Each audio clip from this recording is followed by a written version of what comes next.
Have you ever felt the weight of guilt and self-blame, wondering if you could have done things a little differently with your adult child?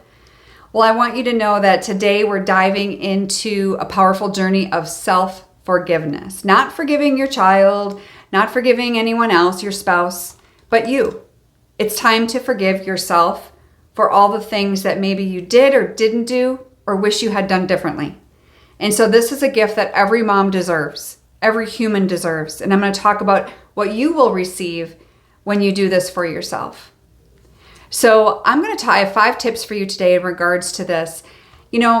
Releasing yourself from emotional burden is number 1. There is a heavy weight that we carry when we're not forgiving ourselves. It's the same as when we need to forgive someone else and we carry this burden, but times it by 100 when it's on yourself. And so releasing that emotional burden, it's a way that you can unburden yourself, release that weight, right? But it's also releasing negative emotions. It's releasing all of those negative aspects, and it's going to eventually improve your own emotional well-being when you do let it go. It is something that we're not meant to carry. We need to be able to forgive ourselves for things that, like I said, we did, didn't do, or should have done differently. We do the best we can in the moment, right? We don't always have the capacity. We don't always have the means. We don't always have the right people around us. And let's be frank, we all make bad decisions.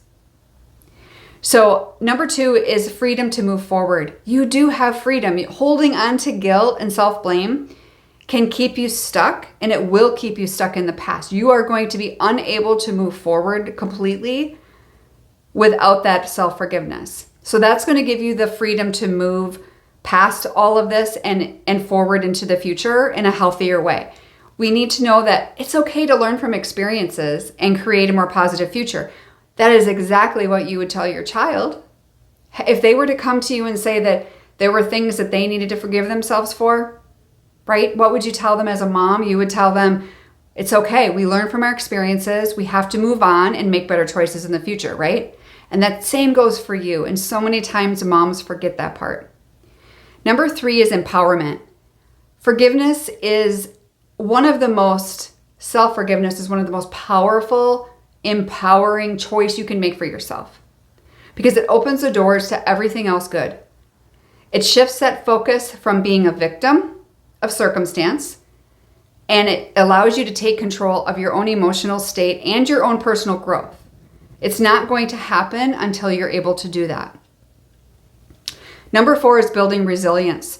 Forgiveness is literally almost like a building block for emotional resilience, which is what we're all striving to get.